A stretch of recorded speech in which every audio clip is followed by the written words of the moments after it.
Seguimos hablando de la coyuntura política en nuestro país y ya tenemos listo a nuestro jefe de prensa, el licenciado Mauricio Madrigal, en nuestro segmento en directo, quien estará entrevistando a Arturo Cruz y nos estarán hablando un poco acerca de la ley Renacer. Adelante, don Mauricio, lo escuchamos.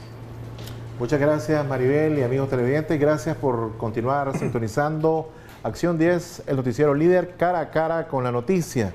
Y me complace presentarles en este segmento, en este breve segmento, a Arturo Cruz Sequeira. Sí, correcto. Arturo Cruz Sequeira, hijo de un exdirigente político de nuestro país en los años 80, Arturo Cruz.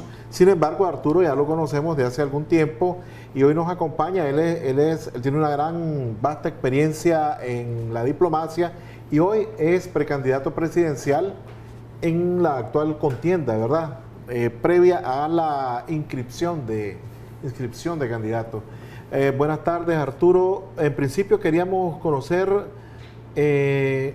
por tu amplia experiencia, cómo va lo del proyecto de ley Renacer en el Senado de los Estados Unidos, en el Congreso, en el Senado. Sí, Senado.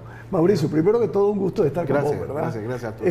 Bien, mira, este es un proyecto de ley que más o menos fue introducido hará unas 2 o 3 semanas por senadores, tanto demócratas como republicanos, que además de eso tienen un peso en el Senado estadounidense muy notable. Y por supuesto para el presidente Biden y sobre todo para el secretario de Estado, una iniciativa de ley con el apoyo de los dos partidos y de senadores de esta categoría, no hay duda alguna que es de gran relevancia. El proyecto de ley todavía no ha sido introducido en el comité en pleno. Es un proyecto que contempla varios capítulos, entre los cuales está, creo yo, darle más sustancia a lo que se puede llamar el escrutinio sobre los préstamos para Nicaragua en los organismos multilaterales. Inclusive quieren incluir a Nicaragua, y aquí estamos describiendo el proyecto de ley obviamente, en lo que se le conoce como la lista Engel, que es un congresista demócrata que introdujo un proyecto de ley sobre el Triángulo Norte, donde individuos acusados de actos de corrupción son incluidos en esa lista y se les quita la visa, entre otras cosas, en los Estados Unidos. Uno de los principales fines de esta es lograr que Nicaragua se encauce por un verdadero, por una senda democrática y que se garanticen elecciones libres y transparentes. Básicamente ese es el propósito claro del proyecto de ley. El proyecto de ley está focalizado exclusivamente en función a las elecciones del 2021. Pero con estas reformas, con este proyecto de reforma de la bancada sandinista, ahora, bueno, ¿cómo se pone el ambiente propicio para que se apruebe esa ley? Yo por eso es que creo, y aquí estoy especulando, por supuesto, ¿verdad?, desde la distancia, de que el proyecto de ley no ha sido llevado al comité en pleno. ¿Y por qué creo yo?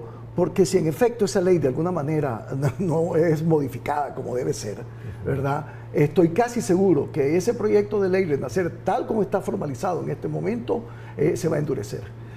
Cuando vos llevas un proyecto de ley al comité en pleno, los senadores en el comité en pleno tienen derecho o tienen la opción de introducir enmiendas.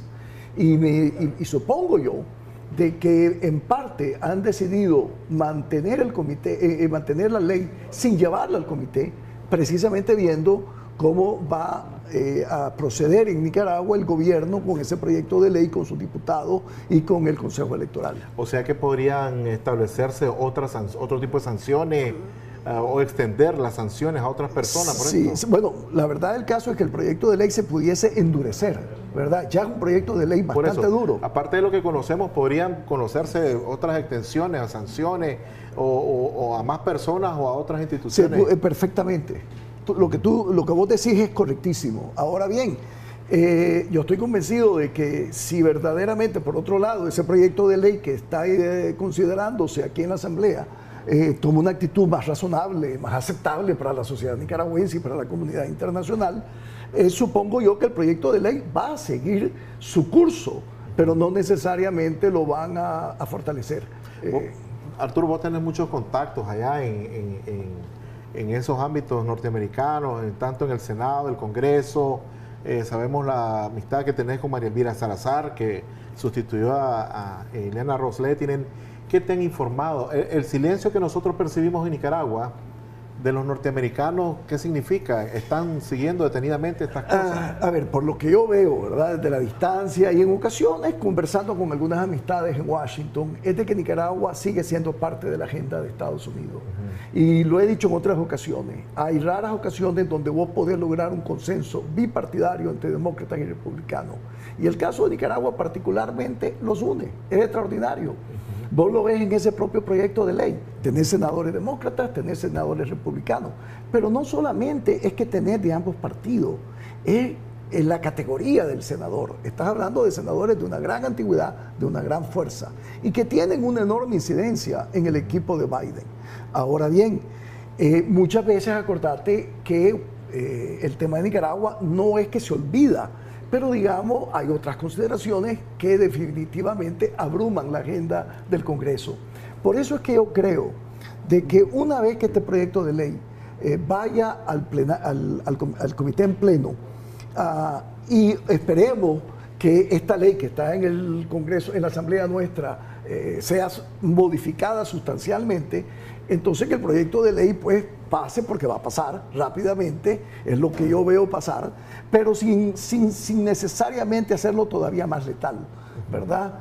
Pero a cambio creo yo que tiene que haber un comportamiento de parte de las autoridades nicaragüenses, de este gobierno, de hacer algo con esa ley. Esa es una ley realmente inaceptable, tal como está constituida. Sí. Ahora, una vez que ese proyecto de ley, sin embargo, lo discute el comité en pleno, rápidamente creo que se va a pasar por medio de lo que le llaman los norteamericanos en el Senado consentimiento unánime. Es decir, no va a ir al plenario necesariamente. De ahí va a la Cámara. En la Cámara tiene un procedimiento relativamente veloz, como en el Senado, y posteriormente va al escritorio del presidente Biden y se vuelve ley. Quiero decirte que el proyecto es fuerte, ¿ah? Lo que ocurriría es de que si aquí siguen empecinados en pasar un proyecto de ley con el perfil del que pretenden pasar, yo estoy casi seguro que a ese proyecto de ley, que es fuerte, se va a volver letal. ¿Será que el presidente Ortega está esperando alguna señal de negociación y por eso no lo han aprobado? Porque, es decir, ese proyecto de ley lo elaboró la bancada sandinista, ya lo conocen todos, y ya lo hubieran aprobado desde la semana pasada, pues, pero... Por lo que yo he escuchado, ¿verdad? Y una vez más, yo obviamente soy un observador de lo que ocurre en Washington. Yo siempre he dicho que nosotros los nicaragüenses no nos debemos creer que tenemos la capacidad para incidir en sus decisiones. La sociedad política norteamericana toma sus decisiones a su conveniencia y sobre la base de sus intereses. Pero por lo que yo he escuchado, tengo entendido un interés de parte del gobierno norteamericano de enviar a alguien a Managua para tener conversaciones que conduzcan a un proceso electoral en el que creamos los nicaragüenses y la comunidad internacional. Bajo un escenario de que se llegase a aprobar ese proyecto de ley, primera pregunta que te hago respecto a esto, ¿vos seguirías en tus pretensiones de alcanzar la presidencia? A ver, es un proyecto de ley tan ridículo, en mi opinión, desde el punto de vista de sofocar las opciones electorales de los nicaragüenses, de que es muy difícil, sinceramente, considerar ser candidato en esas circunstancias. ¿Hasta dónde llegarías? Bueno, es lo que tenemos que ver, obviamente, y creo que es una decisión de la sociedad como un todo y de los que vamos a participar en este proceso. Pero tal como está constituido, me parece que es muy difícil no tener reserva en cuanto a lo que pretende ese proyecto. Hay veces que yo tengo la impresión que quiere fusilar la credibilidad electoral. Y en ese contexto, imagínate, si vos querés tener credibilidad como un candidato relevante que represente el cambio, la esperanza para este país, se te vuelve muy difícil en circunstancias como esas. ¿Qué le quitarías a ese anteproyecto? Por el amor de Dios, ¿qué no le quitaríamos? Yo más bien hay que pensar que hay que dejarle, de tanto que hay que quitarle, ¿verdad? Pero te podés imaginar de que entre las tantas cosas, una de las que más me preocupa es el tema de la observación internacional. O sea, se habla de acompañamiento. Acompañamiento es una expresión muy peculiar y que ya sabemos qué significa. Sí. Aquí de lo que se requiere es observación internacional y de la creíble y con la capacidad de tener conteo rápido. Porque objetivamente, seamos francos, la desconfianza es la que cunde en Nicaragua. Es decir, muy pocos nicaragüenses creen que este es un proceso creíble. Y la única forma en que vos le vas a dar a los nicaragüenses la sensación de que este es un proceso creíble, entre otras cosas, sería la presencia de observadores internacionales legítimos, que te hagan sentir a vos, nicaragüense, que vale la pena ir a votar. ¿Qué propondrías vos a la oposición nicaragüense que está un tanto dispersa respecto a este escenario político? Sí, creo que en esto todos coincidimos, todos los precandidatos, todas las fuerzas políticas legítimas, opositoras, de decir de que si este proyecto de ley no es modificado en 5 puntos, ¿verdad? Para dar un ejemplo, va a ser muy difícil que participemos. Yo creo que eso es un punto de consenso fácil, ¿verdad? ¿Cuáles son esos 5 puntos que crees que serían fundamentales? Sí, en esa ley? yo te mencioné 5, te puedo haber mencionado tal vez más, pero yo estoy pensando, por ejemplo, vuelvo a insistir en la observación internacional. Correcto. Porque la observación internacional es lo que te va a garantizar hasta cierto punto, y la nacional, se hecho de paso, que los nicaragüenses salgan a votar. Y eso es fundamental. Y que tengan la potestad los observadores internacionales del conteo rápido. Ahí tenés un ejemplo claro. Otro ejemplo tiene que ver con el tema de los fondos. No puede ser de que solamente porque un nicaragüense vive en el extranjero no puede tener la potestad de apoyar a un candidato o a una fuerza política de su preferencia. Todo lo que está en el extranjero, en teoría, es inaceptable. Y por supuesto, hay un sinnúmero de leyes como las que aprobó Putin en Rusia, que ahora se aprobaron en Nicaragua recientemente, que están incorporadas en el proyecto de ley. Todas esas tienen que salir. Ahí nomás tenés 3 ejemplos clarísimos de que son inaceptables. Y ya para finalizar, Arturo, ¿cómo percibís que va tu campaña? ¿Cómo sentís que la gente te recibe ahora? Bueno, yo me siento muy a gusto, pues, y de verdad que lo único que resiento y me molesta profundamente es que no puedo salir fuera de Managua. ¿Ya estás asediado? No me están dejando salir fuera de Managua. Y creo que tuvo que ver por el hecho de que anduvimos en los territorios nicaragüenses, conversando con la sociedad nicaragüense, con la sociedad rural, con los pequeños productores, y parece que eso irritó. Pero producto de eso ahora ¿Pero cómo hiciste la visita? ¿A título personal o en medio de alguna organización? No, lo hicimos a título personal, conversando con los diferentes sectores de la sociedad rural para ver su situación en el tema, por ejemplo, del crédito, el tema de la asistencia técnica, el tema de cómo se han encarecido los insumos para la producción agrícola, en el tema de los precios, cómo se estructuran los precios.